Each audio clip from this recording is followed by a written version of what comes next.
welcome to an exciting episode of Tash Talks TV. I told you last week that we'll have something amazing for you guys this week. Anyway, today we're going to be talking about a lot of things, but let me introduce our guest first of all. We have the CEO TM Beauty in the house. She is an amazing makeup artist. I mean, look at my face, a girl is glowing. Oh my god, welcome to me. Thank you for joining us. Yeah, you're welcome. Anyway, so today we're going to be talking mostly about stereotypes. Okay. There is this stereotypes about, Nigerian society has a lot of stereotypes. They'll tell you Igbo girls like money, Yoruba girls are dirty, Edo boys are Yahoo boys, and so many other things. It's just the society we live in. So today I want us to talk about the stereotype of single girls living alone. There is this thing about leaving your parents' house as a woman. When it's a man, it's okay. It's in fact it's celebrated that a young man has left his father's house to move into his own place and have his own life and all those other things. But when it comes independent and all. Thank you, because automatically the next thing they believe is coming is marriage and kids. A responsible man. Thank you. But when it comes to the young ladies, when they want to leave their parents' house to move in their own place and just stay alone, be independent, it's always assumed that she's not going to marry. Because automatically, Nigerian parents believe that men don't like independent women. So they will not let you leave your father's house. They will keep you there. Even if you're 31, 32, 35, you're not married, you're not allowed to go out there and be independent. What do you think about this? Well, I think so far it's like we're changing our mindset, our thinking on such issues. It's beginning to change as years are going by.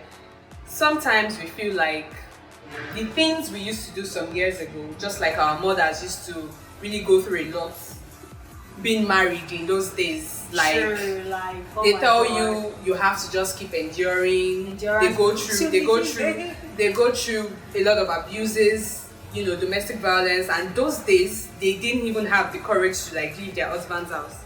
But now it's changing. The same situation with this old thing. It's nothing compared to what used to happen those days. Like, I have girls now doing big things for themselves, renting apartments. I'm telling you. Establishing businesses, doing fine for themselves. So I think it's just, we need to understand that. We need to embrace, let me put it this way, the exposure that is coming in right now. We need to understand that things are evolving, the world is changing, things out there are changing. So we don't look at girls like, oh, you're staying alone.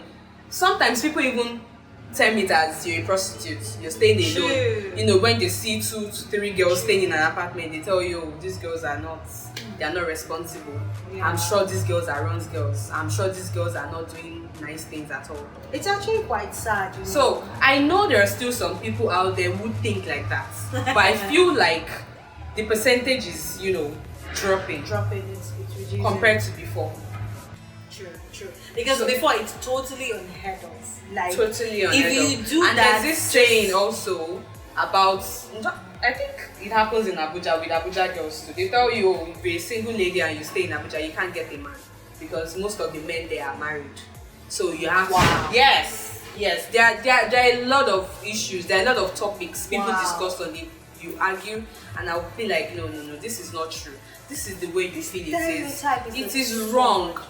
It is wrong. So if a man in his late 20s or 30s is leaving his parents' house, you make him look like he's doing a big deal. He's a responsible man. But when a lady does the same thing, why can't we celebrate her the same way we're celebrating the man? Because it only shows that she's trying to, move ahead and do things for herself. So I feel, honestly, I feel like the Nigerian, or should I say the African girl child, has been programmed to endure, literally, to take a lot of things and shut their mouth and just accept it the way it is. Exactly. And that is actually quite sad because ladies, women are doing things and yet society is not celebrating them enough. At all. Society is not giving them enough credit. Now, I have an issue with this thing where, how do I phrase this not to sound offensive? Okay, so there is this mentality that you have to program yourself. A woman that is dating a man has to program herself in a certain way to be a wife material. So because of this wife material issue now, oh my God, ladies are becoming someone they are not. So in order for them to be accepted by their potential in-laws, they bend over backwards. The guy cheats, they accept it. The guy is abusive, they accept it. The guy is disrespectful, they accept it. They do all sorts of chores. They design all sorts of sex positions. Oh my God. Just to make sure that their wife material is 1,000 yards. Yeah, I think it's a fundamental issue. Yeah. You see, most girls, I've had discussions with a lot of ladies, and I after those discussions, I just came to the conclusion that we've been brainwashed to think that we should always fight for our relationships or marriages. Oh, he's a man, it's normal for him to cheat. All men cheat. That is the excuse. Like, so that's why it's when so you discuss sad. with some men, they feel like, oh, it is my birthright, it is normal. So when you find a good one, you start to celebrate. Just like Mike in the Big Brother house. Just look at the way it was celebrated. All because of what he did is normal. It's what he's supposed to do. If tables were turned and it was his wife that was in the, nobody would everybody celebrate automatically her. assumes that she's meant to be loyal, she's meant to be faithful. A man, you know, see that is the thing. Nigerian women celebrate. So I feel we should consciously try to start changing such mindset. We need to unlearn. It begins with us. It begins with us. I mean, we ladies right now. As soon as you're having your kids, make sure there is equal rights between both the female and the male. You won't tell your female children to go into the kitchen and do the dishes while the boy just sits and starts playing games. They need to understand that these things need to see. It's like grooming a child from small. Whatever you train that child with sticks with the child, because it's just normal. All the things I grew up with, I can still remember. Oh, when I was 5, when I was 6, my mom would ask me not to do this. So it's a conscious effort. We need to come together and do these things. Work on our kids. Don't just stick on the girl child. Oh, it is your duty to wash plate. It is your duty to wash clothes. It is your duty to cook. I've met men that don't know how to cook and they feel it's normal. It is wrong. And they just assume that their woman is. You just assume. I as a woman, I want to be spoiled also. I want to be pampered. I want to lay on the bed and I don't want a thing. Oh, you're serving me breakfast in bed. Just you do it once in a year and you're happy. Oh, I've done something great. No, on your birthday, it's a special occasion. I want to be there. pampered also. In as much as I'm putting in so much effort to make the relationship work, it's a mutual thing. If it's one-sided, the thing begins to wear off. We are humans. There's a limit to human endurance. True. So I feel like we should just make conscious efforts, try and work things through. Yeah. And it begins with us. Thank you. Like this, it's like listening to myself talk. Literally, like you said everything that I want to say. I don't know why society gives one-sided. I don't even know how to explain it. It's absolutely ridiculous. And then you see women bending over backwards to please their boyfriends and then their boyfriend's family, and they literally turn into slaves. I'm not saying it's all women and I'm not saying it's all relationships. I'm just saying that most women and most relationships, this is how it is. And then when they now get married, you see, because that is the standard you've set, you have to maintain it. You have to keep the energy you give. Yes. You have to continue. And it's really, really bad. Like, I'm saying this out of experience. I literally watched someone close to me do this. She started dating this guy, and the guy was just barely 4 months into the relationship, and he was dangling this carrot of marriage and dangling this carrot of marriage. Now she's under pressure because her younger sister recently got married, and then everybody's looking at her as the other sister, like, when are you? But I'm telling you, this girl is young. She was barely 26, and she was on this mountain of pressure. And I feel like they should stop using family as an excuse for pressure. You only put yourself under the pressure you accept. If you accept to be pressured for marriage, you will be under pressure. Now she was under pressure. So while the guy was dangling the carrot of marriage in 4 months relationship, she was dancing to the tune of the dangling of the carrot.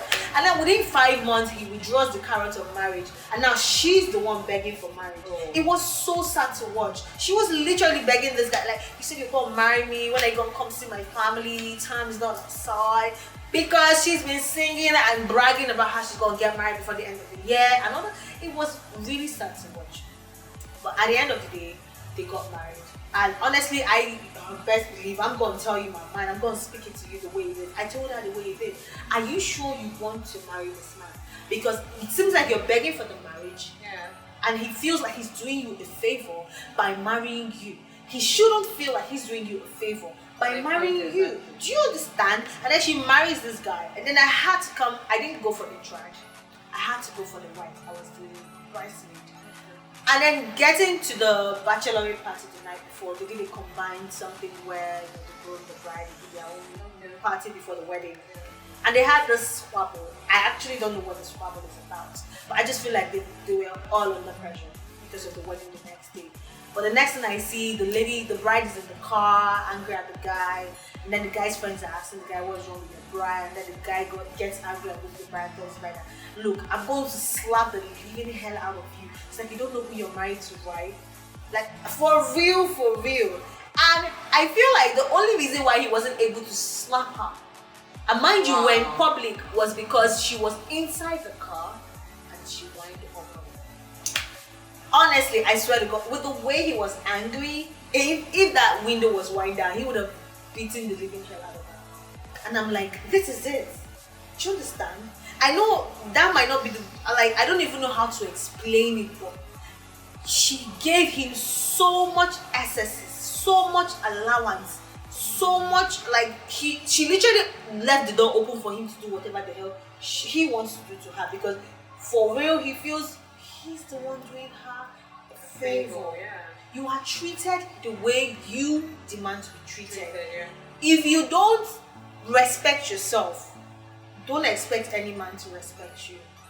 Men are people that take excesses. They give you what is given to them. If you let them get away with a lot of stuff, they get away. I had a boyfriend who once told me that. I need to find the way he put it. He was like, I do the things I do because you let me.